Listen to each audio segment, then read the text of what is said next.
about growing from where we are. Today we have Keara Richardson. And I love to say I love this person because, but it really is that because I continue to have people that I already know, that I have already built relationships with. And Keara and I went to college together. Not only did we go to college together, we took classes together. So this is the first of her kind. Keara and I both started in school for social work. One of us got a social work degree. One of us have a behavioral science degree. And we not only took those classes together, we also took a history class together.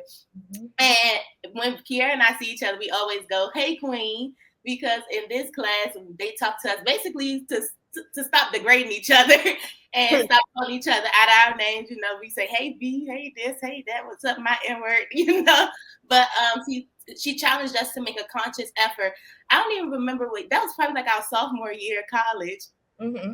Yeah, it was like our sophomore year of college, and she said, make a conscious effort to call each other queens and kings. So since our sophomore year of college, we've been saying, "Hey, queen." So, hey, queen.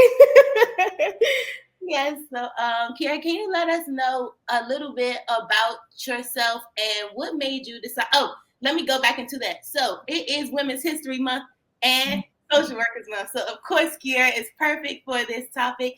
And I've been wanting to talk to her as well. As I was talking to her beforehand, I was telling her how smart I always felt that she was, because this girl, when we were having the discussions in class, she would actively be in the discussions, having the conversation, and not saying that anybody else was, but you know those people in your class who are actually taking in the information to do something with it, and people who are taking in the information to get by the class. So now I want to turn it over to Keara and let us know a little bit about herself and why she chose social work as her profession. Yes. So, hey everyone. Again, my name is Keara. I'm just gonna start with why I chose social work. I can't even say I chose it. I feel like it chose me, and that sounds so cliche, but I really do, because I feel like I cannot see myself doing anything else, like nothing else. All my life, I just wanted to help somebody, whatever capacity that was, whatever, however that looked. I knew I wanted to do it. And I think once I got to high school and I paid more attention to like mental health concerns and community issues and things like that, I was like, okay, I started off like I want to be a therapist, you know, real micro level work and real direct with the clients. But once I moved along my journey, I realized that I wanted to do more on a larger scale. So now I prefer macro level work, but I still do micro level work. And it mainly came from, one, I grew up Washington, D.C. native. Two, I have two younger sisters who are deaf, and they've been going to Gallaudet University all of their life. And one major thing I wanted to do with the social work is combine it with my American Sign Language skills that I already had, and then the certificate that I was trying to get in interpretation. Because I realized every time we went to like the doctor's appointments, like they're supposed to have interpreters there, like, but I always found me and my mom trying to help out and, you know, bridge the language barrier and stuff like that. So I got to a point where I kind of wanted to mesh those things together. I knew I can be an interpreter. I knew what to do to be an interpreter, but I also knew I wanted to help people. And so I wanted to combine those two. Haven't really got to that point yet, but just working in like the mental health and substance abuse world is just, it's rewarding. It's a little difficult, but yeah, I knew I've always wanted to help people in any capacity that came in. So I am here. That's how I was at first too.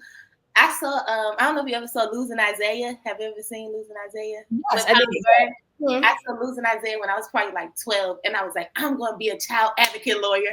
I'm not playing. But then I saw how long it took for me to go to school to be a lawyer, and I was like, yes, I'm going to be a social worker. But then when I got into our actual classes for social work, y'all need to listen to those terms. macro, micro, different levels to this. And when I realized what social work actually took, Mm-hmm. I kind of realized I didn't have the heart for it in the grand scheme of things, because I was so like, man, I gotta help these people, and Yes. kind of sometimes feeling a little bit discouraged and Mhm. even reading what we had to read. So I do understand. I think I am like more one-to-one, but still even on the macro level, sharing information and sharing and making sure that people get the resources that they need. And I felt like that was my main reason for going into social work, to make sure that people had the resources that they needed, in the same way as you said with your sisters, to Yeah. kind of be an advocate. So I would like to ask you in that as well, what other ways have you seen yourself be kind of like an advocate for other people, or see yourself like standing up for people even when they don't Um, feel? I would say the earliest that I can remember is just watching people get bullied in school. And Mm-hmm. it didn't really have to be like a physical bullying situation going on, but the name calling, just talking about, things that they may have on and, stuff like that. I was really sensitive to that. I didn't like that. And I was never like an extremely popular person. I would say that I was more so in the middle. I could be on this end and I could be on this end, and that's what it was. But I noticed at that point I was just like, like this is ridiculous, and I don't know. I really didn't know how social work would even fit in that. How would that even look? But you had to start looking deeper into, more than what the surface level bullying was. It's like, why are they being bullied? What's going on at home? What type of resources do they have? You just gotta, keep breaking the barrier and go deeper and deeper and deeper. And that, I feel like that's how it started for me. And plus, me being in school, because I initially went to Marie Reed Learning Center, and there I always finish my work fast and just yapping, talking, might be getting everybody in trouble and trying to help other people. And then my mom was like, okay, you need to be a little bit more challenged, because this is just not working for you. You're getting in trouble while you're trying to help and do all this extra stuff. So it just, once it got to that point, I was like, okay, like that's where it started for me. And then just looking at my sisters and then everything else that's going on in the world. And once you get older, your eyes, Widen. yes, Yes. you see more. Like, what is going on? Yes, and I could relate to that about helping people and being in school and kind of being a little bit ahead, and then you getting in trouble. And my mom, I remember her going to one of my parent teacher conferences and being like, is she distracting the kids or is she helping the kids? And I was like, Distracted. and then they said, then she go, well, she talking. I think she got something to talk about. She's always had something to talk about. So my mom was more so on the end, like, y'all not gonna, put my kid kind of like put her light out. Like y'all see that she's smart, and I do think that my mom had that same idea, because when I went to middle school, I had like 11 people in my class, and it was like a advanced middle school. At the same token, they saw like, all right, these kids need a little bit more challenging. Did you see that as you got older, that kind of maybe sometimes with more freedom and less structure, that there might have been some confusion within yourself? Or were you like always like, I'm gonna figure this out, this is what I need to do? Or was it just like natural, like I'm just learning and I know what I know? I honestly think it's just a journey. It was just figuring it out as I went, especially with being the oldest and not really, I don't want to say I didn't have guidance, because I did, but I really didn't have that big sister, big brother type of guidance, or someone I'm looking up to and I can, maybe follow their lead, or, it was just a learning process, Yeah. literally. You Like, set the pace. You set the pace for everybody else. yeah, And I can so see that even in the way that you interact with your sisters. But I think that's a big sister thing too. So that might also lend to your advocacy, because I feel like that's a big sister thing, to be an advocate. I'm the second in line, but I feel like my big sister is a true big sister. Like, she don't play, she get down. So I can definitely I can understand that. So in that learning how to be the first of your kind, when did you realize that you had to kind of forge your own path? To be completely honest, I feel like I realized once I hit undergrad, like freshman year, that's when it hit me real quick, real hard, and and it was that. I think because growing up we have so much structure when it comes to school. It's like, school is all you know, so this is the next step, you're going this. When you get to college, it's like, okay, you have some parental guidance, but you literally are figuring this out on your own. And that's when I knew. I was like, okay. And then you gotta, make sure you lead by example, but make sure you don't, mess up too much. And I think for me, I always have this urge of being like a perfectionist. I want everything to be perfect. It was a lot of times I didn't want my sisters to see that I messed up at all, or, anything like that. So I had to come to the realization when I was in undergrad. I'm like, dude, it's okay, because your head's about to explode. Like, you can't take all of this pressure. So I had to really try to sit down with myself and, it's okay, and talk to my sisters about, mistakes, because they look at me in such they put me on such a high pedestal, and I'm just like, just be like, look at her. I feel the same way. I'm like, please stop, please. But yeah, it just takes having, real conversations, like being real with yourself, one, and then having those real conversations with your siblings, because I don't want them to go down the same path. Everybody got to learn things on their own and things of that nature, but I don't want them to have to learn the way that I did. I feel like I learned the hard way. Water. I feel like I learned the hard way, but undergrad is definitely when I realized it, and I had to buckle down real quick. Yes, and you are also in 100 Black Women, right? Mm-hmm. Yes. So getting into that as well, that's another step towards leadership and towards kind of like feeling that pride. And I wanted to know, like, for you, because that, I don't know, that was so random because we're both from DC. Mind y'all, we did not know each other before we went to college. I met everybody when I got to college. When I went to NCCU, I didn't know anybody. But they had a cohort from McKinley Tech. They had a couple people that went there. And I think I just joined. I was like, hey, how y'all doing? Girls, okay. It just joined in. So I wanted to ask you about that aspect, about joining like campus organizations and making those decisions, kind of make your full campus experience. How did you join 100 Black Women and like make other decisions to join other organizations on campus? Because you were in the social work society as well, right? No, I don't think so. Oh, I was about to say, I knew you was in one of those organizations. In that building, no? I'm sorry? You didn't join any of the social worker organizations? You was to be honest, I feel like I was doing too much. I can't even remember. He was smart. They was calling her because we was doing panels and stuff together. I said, hey, where this lady come from?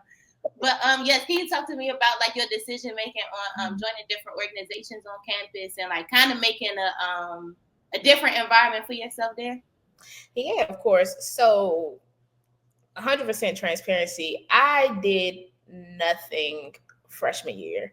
I think I was at a point of trying to find myself. I didn't know anybody, even though there were people, from McKinley Tech that came to Central, or like my roommate Janae. Like, I knew her from school, but I'm not really. You ain't know her. I guess.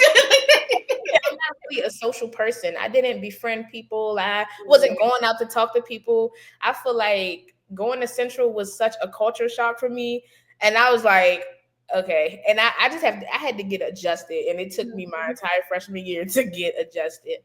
And also it took encouragement from Janae, to be honest, because Janae, she was pretty active. She was, going into all these organizations. And I was just like, what are you doing?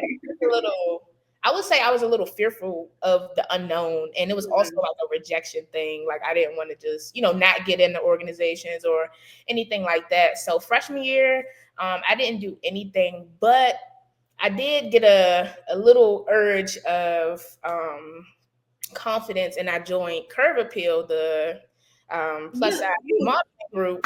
it. That was also a big culture shock for me, just being in that type of organization, because I've never been into modeling ever. That was a very, very new thing for me. So doing that, I think that was the starting point for me, making new friends and things like that. So freshman year, that was the only organization I was into. Then once I got into sophomore year, I joined Eagle Sisters, which is the organization that Janae was also in. Last week. So, and then being in that organization, becoming more active and, having more friends and talking to different people on the campus. And I started being more social in class and stuff like that. It really helped me, I guess, break out of that shell that I had. And it allowed me to be more social. It allowed me to grow professionally. Because I would say towards the end of sophomore year, or was it junior year? It was either year.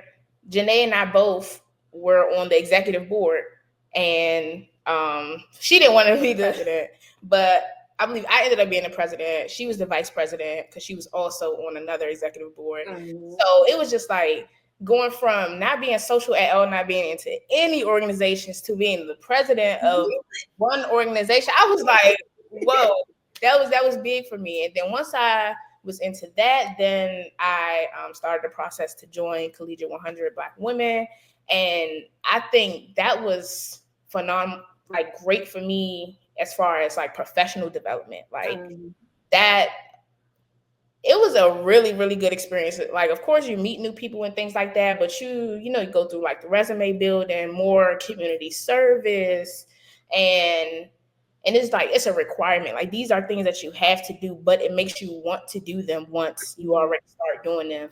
And teaching you how to dress professionally, what to do in interviews and stuff like that. And then being in 100 Black Women and Eagle Sisters, I started getting more opportunities to speak on panels, and it was just like things were just moving, and it was really great.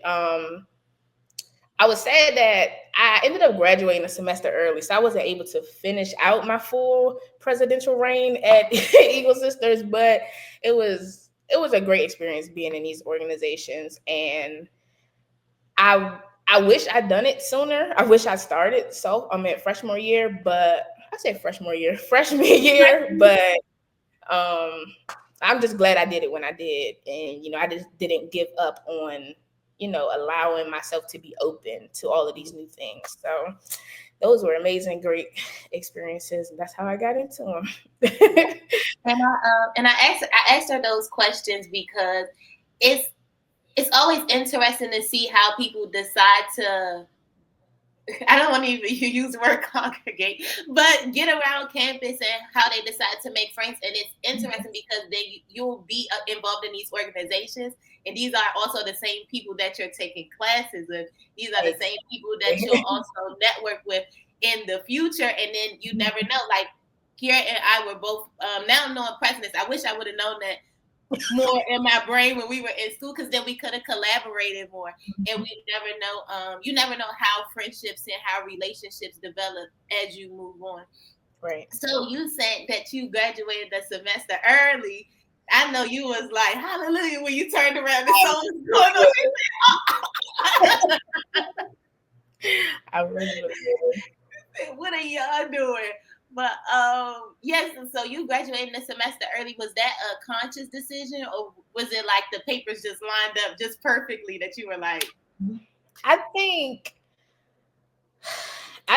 honestly, everything lined up perfectly, but it only lined up perfectly after my junior year. This was like the spring semester of junior year. So I didn't know prior to that I'd be graduating early. I'm thinking everything's on time, I'm gonna graduate with my friends. It's gonna be this, big old thing. And Then we had to do, field practicum and stuff like that. And I'm like, I didn't want to do field during the school year because I was also doing the American Reads volunteering at the elementary schools and stuff like that. So I didn't want to interfere, like, make those things clash because you need this community service to graduate anyway. So I didn't want that to take away from it. So I ended up doing my field during the summer at Duke University's high-risk obstetrics clinic. So like the high-risk pregnancy clinic that they had. And once they said, okay, if you do your field, then you're going to be graduating in December 2019. And I'm like, hold on. I said, hold on. I'm like, I don't have to take like this class. No, you could do all of them your fall year. And that was it. And I was just like, dang. But I ended up doing it. And I also ended up taking summer classes too, just to get them out the way. So once I was doing field, I said, I might as well just knock out the summer classes too. And then I only had like 3 classes all semester, and it was a wrap for me. That was big. I wasn't ready, honestly, but I got myself together. Yes. That was a lucky situation. You was about to get kicked. Definitely. We said, huh? We got to do what? Okay, I guess I gotta go home. But yes, that's so great, and it's crazy because I think that junior year, that's a message again to y'all. Pay attention to what we're talking about. Make sure you got that coursework on point. Because I wish I was knowledgeable enough to go and do some work in the summertime. Because I came back home and I was working. I was just doing regular work, and I could have used one of those places that I worked at to maybe do my internship. But for me, they were telling me I had to do this, and this. And I said, that don't look like I'm graduating on time. Oh, I think I'll actually not graduate with a social work degree. So y'all, that's another option too. You can see what else your degree, your coursework lines up with, and you can get up out of there because that was my thing. I said, oh, I gotta go. I don't need to be here no longer. I don't even want to be a social worker. So, when you were getting more into what you actually wanted to do, or not necessarily what you actually wanted to do, when exploring what you can do with your social work degree, how was that for you? Was it more so just seeing what you were trying, or was it through like the coursework you actually said, oh, maybe I'll do this? So I want to talk about one thing I didn't like was I feel like when you're in school and they're trying to give you these field placements and stuff like that. I understand starting off with micro level work, working with individuals, things like that. But I feel like that is so heavily pushed that it makes people forget the other work that they can do outside of being a therapist, being a counselor, things like that. So I think that's what kind of put me in limbo when it came to trying to figure out what I really wanted to do, because field placement was, I was really doing like case management, but also shadowing like a licensed clinical social worker at the high-risk pregnancy clinic. But I was also shadowing, I would say, medical social workers at the hospital at Duke. So I like the medical side of social work, and I didn't really like the case management that much. I'm not gonna lie. And then once I got to grad school, it's like they continue to push this working with individuals, and then you got to work in, substance abuse clinics and work in mental health programs and things like that. That is just, I feel like they just didn't provide much options to do. Whether somebody wanted to do research or attempt that program evaluation, or, just interning and having these experiences, because you need experience to get a job. So that was a confusing period for me. And I feel like I didn't come to terms with what I really wanted to do until I graduated grad school. It was a real tricky situation, but I've had great experiences. Like I'm happy that I was able to work at Duke, and I'm happy that I was able to, work in mental health and substance abuse programs. because it opened my eyes to a lot of things and also gave me a lot of base level experience to start from there. And then it also, I think like another thing would be, because it was so pushed for like the micro level work, I went in undergrad thinking that my concentration, what I wanted to do was clinical social work. So that's all I seen. They gave us the other options, but I'm like, this is the work I've been doing, and it just went straight to clinical. So my concentration in grad school was clinical social work. But I really wish that there was like some guidance to allow me to open my eyes to more micro level work and having a specialization in macro level work rather than, just clinical work. I mean, you can do, a multitude of things with, a license and being a clinical social worker and stuff like that. But I feel like it would open doors for me to have those macro level opportunities. But and what are some examples of those macro level opportunities or that kind of work? So for me, it would be like program evaluation types of things. And I did have the experience. I will say that this one program that I worked within, which was like, I started working there right after I graduated undergrad. So I was literally home for like maybe a week and I started working. So I was working at the mental health and substance abuse clinic, and they also provided like housing for the clients that were receiving the services. And I had been working there with so long, building these great relationships with them, that I was kind of just going up the ladder. So I started out with like intake. Then I ended up being like a senior intake coordinator and supervising other intake coordinators, supervising the processes and the flow of intake in general. And then I started getting my own caseload, doing counseling with, I think, about like 5 to 6 clients, just because I was doing both full time and still in school for full time.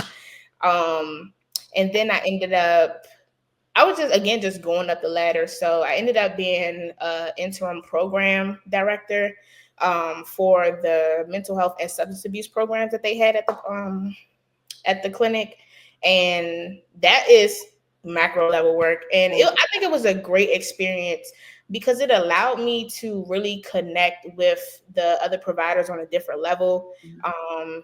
And I'm not gonna lie, I enjoyed like the quality assurance part, making sure that the services being provided were of quality, were what the clients wanted to receive, and if not, how can we refer you elsewhere to make sure you get what you need and get what you want, and making sure we can stabilize your mental health or your substance abuse, or help you get your children back, things of that nature. So that was a major thing for me, and I wish I just had more experience with doing that.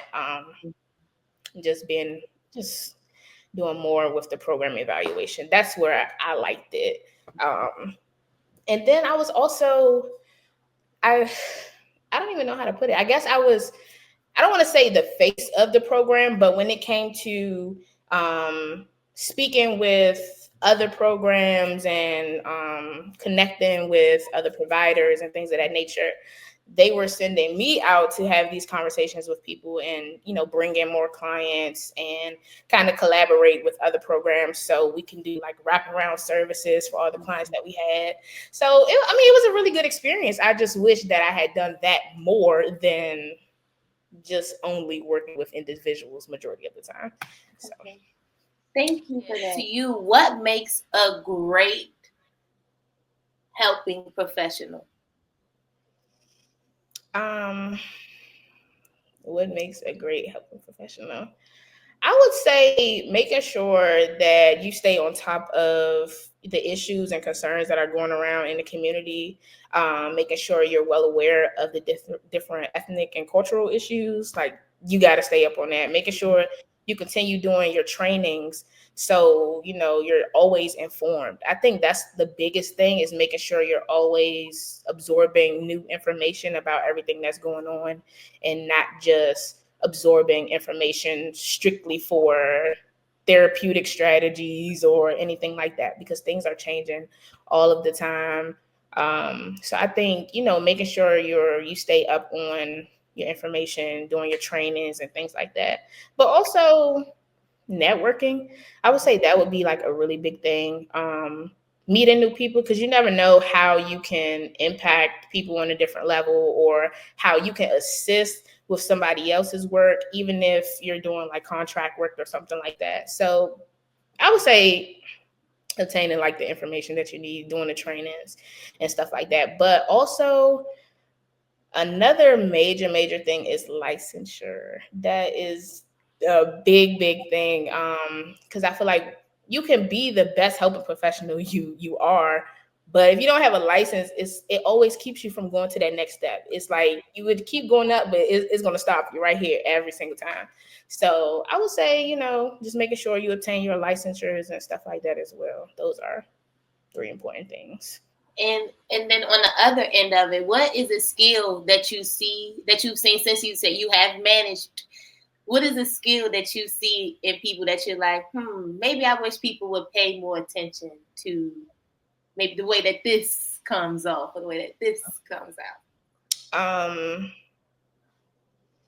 I would honestly, I'm going to say communication. I'm going to say communication. And I say that because there's a lot of times you have great leaders and you have great workers and things like that. And sometimes I feel like people that may be in a position of power, they don't communicate effectively, and it's more like I say this, and it can come off a little aggressive at times, and everybody's not receptive to this aggressive type of communication that you have. So I would say learning how to communicate without like implying this power dynamic that is between the two people, especially when it comes to working with clients and stuff too. Like, you still have to treat these people like they're human, like they are individuals. You still got to treat them with the same respect you would want somebody to treat you with. So I think communication is like a major thing. When I see somebody that can communicate effectively, even when there's like an issue with resolving something, or even if you can't resolve it and you got to kind of minimize how crazy the situation might get, having good communication skills is probably the best part about it. And that's what I admire most about people, because I feel like you can't be you can have all these other qualities of being a great leader, but if your communication is off, then the way you're presenting yourself as you're communicating, it kind of pushes people away. So communication is definitely a major thing. She said, actually, I don't want to listen to you. It doesn't make anyone want to hear what you have to say, or even trust in the directives that you're giving, if you cannot communicate it effectively. And if you're just throwing the words at them, like, that never works. I think that's the thing about generation as well. Like, there is no, like, we are equal. Like, we really don't see people at this point. And I think that is a transition we're having, because I've heard people that I know that are older than me. I hear them as in leadership positions that I know personally, and I hear how they talk sometimes to their people. And I straight up, I couldn't work for you, because you can't talk to me like that. So, as you said, respecting, speaking to people how they will understand. I've been having a lot of conversations about that, having conversations with people in the way that they will understand them. And I feel like a lot of times we know when we're talking to somebody when they're not understanding what we're saying, or when they're not receptive of us or our tone. So how can you make sure that you do that? So can you talk to us about that, like different times where you may have been like, okay, maybe I need to take a step back, or even just maybe you might need to talk and speak, just times where you might have to realize, like, okay, maybe I have to assess this in a different way. And that probably happens for you every day. But so I would really say it usually comes off, more oftentimes it's usually with, in my experience, it's usually with clients. And I say that because a lot of the clients, I don't want to generalize it, but majority of the clients that I've worked with, they have mental health concerns, or they have substance abuse history, or whatever the case may be. because of these barriers and issues that they're experiencing, they don't know how to express themselves in a manner that is respectful to both you and them, in your work trying to help them. So I've been cussed out a whole lot of times.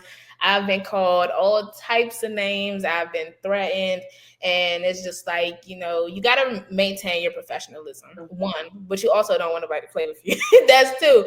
So it's like you have to make sure you're using the correct word choice that could get across, but you also don't want to use word choice that they're not familiar with, because then it only makes it worse. So for me, I don't even sit there and allow what they're saying to kind of bother me at any point, because I know their problems are bigger than, what this this interaction is. So I make sure that I'm understanding what their issue is, what their problem is, and what they're trying to explain to me, and see if it can be communicated in a less aggressive manner. And then once you start talking to them and trying to understand where this frustration is coming from, and you know, then the conversation it would go down. It's not going to be any disrespect or anything like that. But I think you just have to have a lot of patience. You have to have a lot of patience. But just try not to internalize the things that are being said to you, because I personally, I don't take it to heart, because I know for a fact that, one, you don't know me. You don't. Two, all your frustration is coming from all of these issues that you have that you're trying to get resolved. So you can't internalize these things that they're saying, because they're just trying to express themselves. It might not be the best way, the most positive, but that's what they know.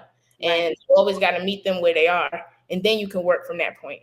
And I feel like once I do that and I build these good relationships with them and good rapport and stuff like that, everything's smooth sailing. You won't get cussed out no more. You won't get called all types of names anymore. I just think if you treat them with the same respect you want to be treated, even if they start off like that, if you continue that, if you stay on that level, they're gonna respect you.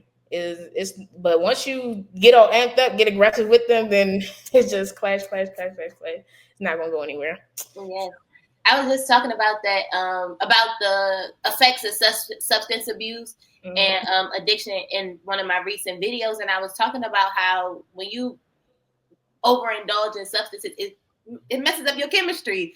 Okay. And a lot of times I think people have to understand that. And I see a lot of times, like, online on social media, and I'm a helping professional as well. And it just hurts my heart sometimes when people can't realize that somebody is not all the way there, or not having it. And the type of, as you said, patience, or the type of just self-control that you have to have in order to not indulge or participate, or, as you said, meet them where they are. And that goes for anybody in any circumstance. Like when you learn about the way that people think and the way that people operate, you kind of look at life a lot differently. So I want to ask you about that. With doing this work, are there different ways that you, participate in life that you like, what?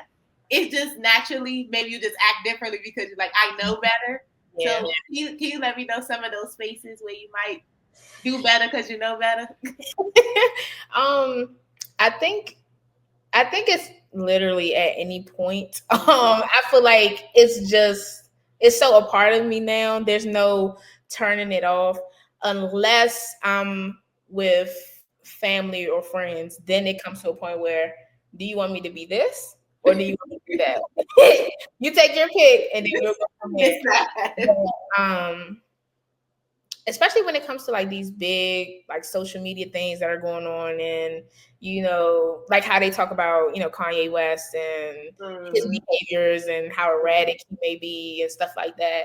I think that because this is my profession and I know, it's easier for me to handle the situations as a professional and how I'm supposed to, because this is embedded in me at this point.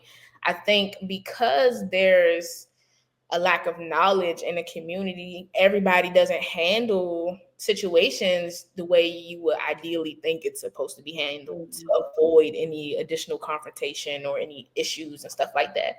The only time I feel like there could be a slight understanding in people is if when it comes to like substance abuse. I've Mhm. seen people actively if they see someone OD, they're going to call, you know, the ambulance, make sure, you know, someone's there. They're going to stay with them. They might have Narcan on hand and they'll go ahead and, you know, pump them up with it. And Right. they might, you know, got to watch out that if the person want to beat them up because they just killed their high or something like that, but they're still going to do it because they know they would rather save them than, you know, watch them die on the street or Right. something. But I also think a big thing that would help the community, and one thing that definitely helped me when I started out, was in undergrad they made us do mental health first aid. And that was probably like the most basic level, just like CPR, but specifically for mental health. And I think if those things were taught maybe like in schools, Mhm. as well as, you know, just like community events or, you know, things like that, I think it'll be easier for people to act accordingly when they see certain things, or be able to notice it and know, okay, I can identify it as this. Right. This is the next step for this. Um, Mhm. so mental health first aid is definitely like a major thing on top of like substance abuse training, especially like the Narcan training, because you don't have to be a licensed professional to have Narcan or use it or assist anybody. Mhm. Being able to walk around and notice signs of certain things, and, you know, if you want to be a helping person, you could be a helping person. But definitely the mental health first aid, that would be something great for everyone. Help the people with their brains. Please, because I feel like if that was a thing, it's so much that could be avoided. Like so many disagreements, so many just unnecessary things that happen, it can be avoided if people Yeah. were informed of, you know, the things to look for, or if they were able to identify certain things. Yeah, that need to be part of the first week of professional development. 'Cause that's one thing that I really what I realized when I actually got into the workforce is that that's what I like. I like to help make sure that the organizations meet each other where they are, process and improvement, make sure that people see each other for who they are and what their actual position or their role is in the community. Kind of like Smurfs. I like to think of it like the Smurfs. Everybody got their position. Of course, they help each other when they need to, but figure out what their skills and abilities do to make it better. So yes, I like that, the mental health first aid, because it was just that easy. Like, this is what you do, this is what you do, this is what you Really, do, and it's like, it's, okay, it we can takes solve a lot of stuff. I'm sorry, it takes the responsibility off the person, because it's not like you have to be this, you know, severely experienced health professional to do anything. You can just have your starting task, and then they take it over for you. They finish it off for you. So it's not, it allows them to know and identify, okay, you can help in this capacity, but it is not your full responsibility, and you do have a choice to help or not help. Like, it's not like it's mandatory, but, you know, yeah. Yes, I like that. And what kind of advice do you have for people who are thinking to going into? That's why I like to say helping professions overall, because it's more than, again, like you said, therapists, counseling. That goes into nursing. That goes into doctors, because it's all dealing with people. It might be in a different capacity, but we all dealing with somebody in Right. some way. My advice would be to take care of yourself. That's the number one thing. And I say that because in these positions of being a helping professional, you hear so many traumatic stories. You experience these things with the client, and you might not have that direct experience that they have, but them telling you it feels like an experience within itself. And sometimes you end up internalizing all of this stuff and you don't even know it, because here it is, just trauma after trauma after trauma after trauma. And you're just helping this one person and helping them, you know, get to the next point, and then the next trauma is right there in your face. So it's so easy to internalize all of these things that people are experiencing. And especially if you like have a lot of empathy for it, it's really like it takes a toll on you. And I know they talk about self-care in these helping professional, as being a helping professional, but it's like extremely important for you to be able to disconnect from it sometimes. Like it's like okay for you to have empathy and helping all of these people, but you also need to help yourself as well. I feel like it's so easy to help others and it's so hard for you to apply that to yourself. So self-care is like the first piece of advice that I would give is make sure you have self-care regimens. Make sure you take mental health days if you need it. Make sure you don't, if you're creating your own schedule, you don't jam pack it and, make yourself more stressed than what you really need to be. So self-care is extremely important, especially in this field. So and I appreciate you using that word disconnect, because it's literally what you like. Think of it, when you release that plug out the wall, you ain't got no electricity no more, and it needs to be that same way. Like you completely getting your brain, getting yourself out of that space, because so many of us, as you say, internalize our work because that's where we are. And it doesn't just have to be within the help, because if you have customer service in your job regardless, it's like you gotta unplug from that work at some point. And it's also leading, as you said, the structure, building in your structure and leading into a more robust life for yourself. A lot of us don't realize how much of work is our life, and then it's just our life. It's just okay. And then when you get home and you have that small amount of time where you could just relax, it's like make it active rest. Are you an artist? Are you just somebody that want to watch TV, want to watch a movie or something? Plan your rest, plan for your good, plan for your energy as well. If you get to work and you see certain tasks on that page and you have the ability to say, I'm gonna deal with that later. Go ahead and do it. Don't rush yourself. As my grandma say, I love that she said, "Yet tomorrow's another day."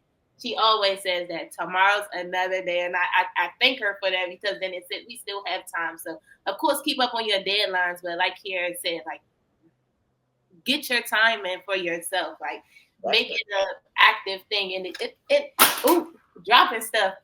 But I've been thinking about that a lot, like active rest. And this year I've been I've been roller skating, I've been like coloring and all this other stuff, trying to give myself more energy, because I feel like when you play, you have more energy. When you have a lighter life, have more joy in your life, it's easier to go, because it's like, I gotta get this done. Then that is what it is. So, Keara, how have you been bringing a little bit of joy in your life? I know you like to read. Look, I was about to say.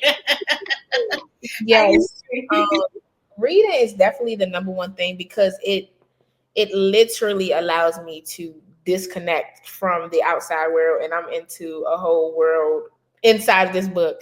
So reading is like the number one thing for me. But going to like therapy or counseling definitely helps. You don't have to have like a major issue or concern for you to go to counseling, because sometimes, like I said before, it's so easy for you to help everyone else that you kind of neglect yourself. So going to therapy or seeing a counselor allows you to see things about yourself that you don't usually see. And that way it gives you leeway to be able to work on it. And then you start feeling better about it afterwards.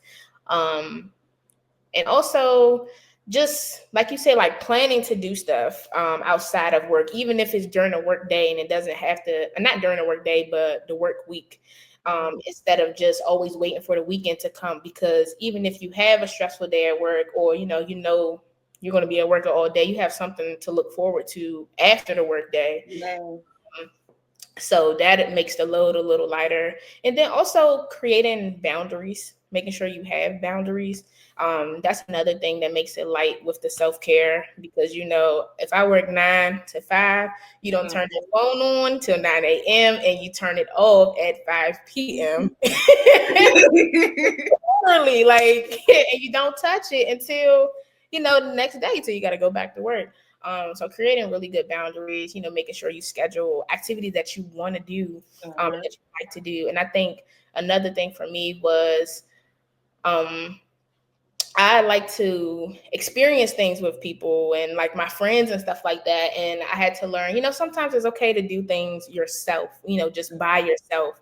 and you'll still have like such a great experience, and you'll be happy that you've done it, and you'll get used to doing things alone more often.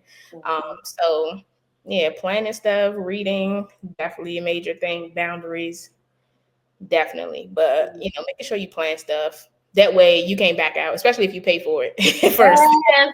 And that's the point I was about to mention too. I was watching something, they were talking about planning to bring yourself into your year. So we walking through life like, oh, I don't know, but if you know in May you have a concert to go to, or in June you have a you got a vacation to go on, it makes you more excited. And like you said, you do things in between. Like me, I do want to travel. I haven't traveled out of the country yet, and I can't swim. So that's part of it. That I'm like, I need to learn how to swim before, on my way out, because I want to go somewhere tropical and I want to go swim with the fishes. So it's just like planning yourself out. And again, like she said, you can't back out.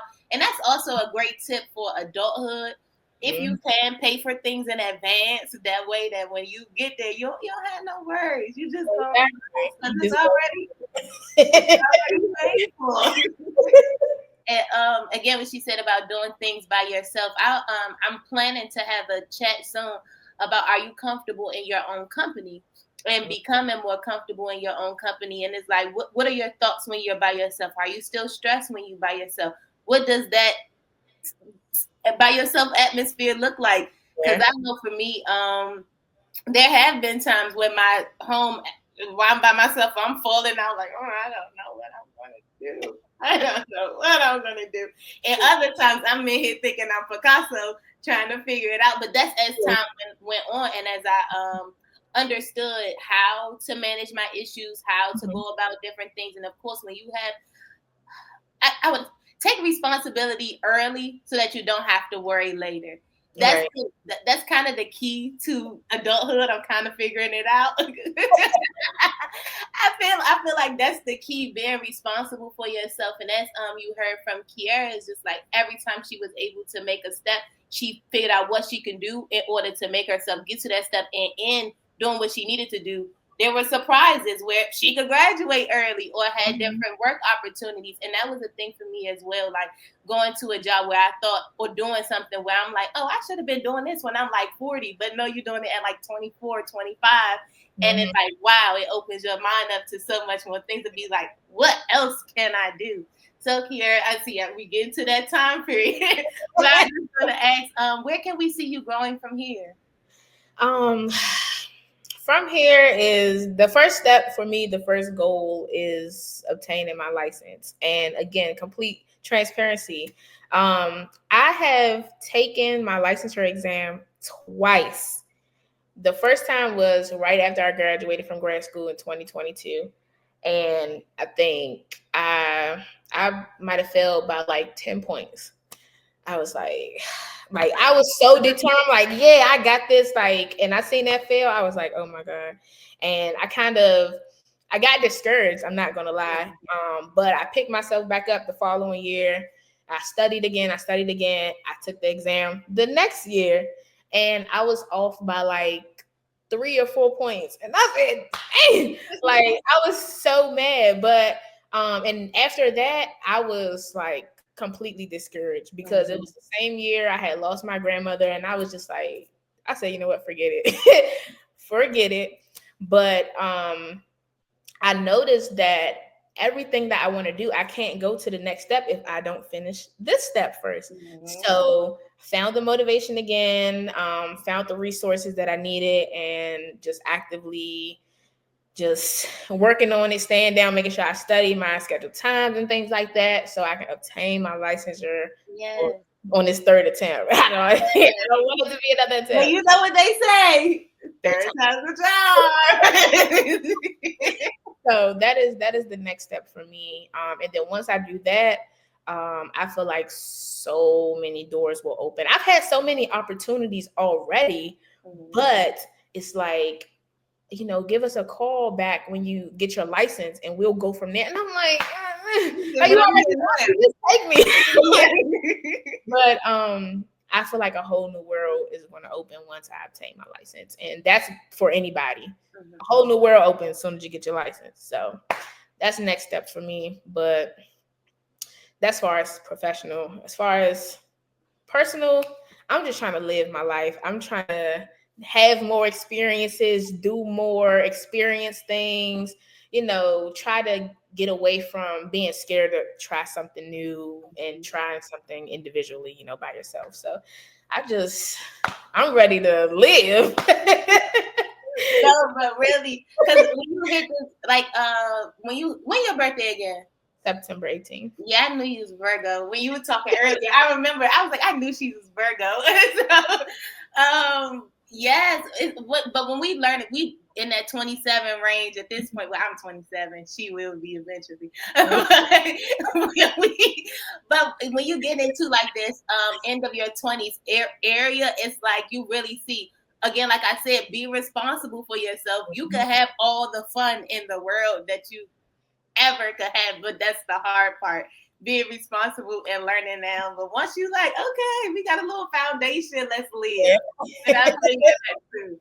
I feel you in that. And do you have any more growths coming soon? You said any more growths? Yeah, I said, you have anything added to your list? One thing that I'm picking back up, I played. I was in a band in high school my senior year, and I played the saxophone then. And I ended up buying a saxophone in like 2019, and I'm like, I'm gonna learn these songs. It's just a whole list of specific songs that I want to play on the saxophone. I could care less about anything else. So I'm picking that back up, so I can really learn. And I want to get to a point where I can maybe perform down the line at different events and stuff like that. But right now, I'm just working on, learning again, like just starting over with something I love and, re-loving it, learning how to love it again and not, put it on the shelf like you be doing everything else sometimes. That sounds cool, because that's exactly what I was about to say once you said performing, because I was like, I don't know if she want to perform, but I can see you down to the weddings. Woo, woo, woo, woo, woo, bringing the ride down. I'm about to come down the aisle. Thank you, that sounds so fun. And I know music and jazz and all the rhythm and blues, like that's relaxing music as well. So I can only imagine how fun. But can you put headphones? I don't think you could put headphones in it, because isn't that a little loud? You think? Put headphones where? Exactly. I don't know. Because I know people play like they have a way to like play like the drums. I'm just thinking about living in an apartment, but I would love to hear that. But I know other people. Oh yeah, other people. No, oh, just send out a letter. You want me to make you a letter for your? Well, I actually go do lessons, so I'm not. Okay. I don't want to be bothering people because I already know they can call the police on you. Something I don't got time. Noise complaints.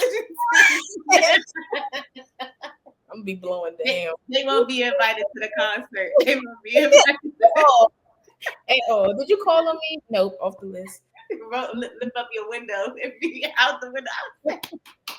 From downstairs, oh my goodness. Thank you so much, Keara. Do you have anything else you would like to leave us with before you head out? I would say for all the future social workers, anybody that is in school currently or just trying to figure it out, get close to your fellow social workers. Network with your fellow social workers, because you don't know what type of resources they may have for you and how they can help you get to the next level. I personally wish I had that early on in undergrad, so I'd have some type of guidance and not really have to, find everything by myself. But, lock in with your fellow social workers. You guys can help each other, bridge the gap, and get to the next place. So. Yes, and I thank you for that. See, we're networking together, but I'm not no social worker, y'all. I don't think I'm going back, but we're networking together as mental health professionals. Okay.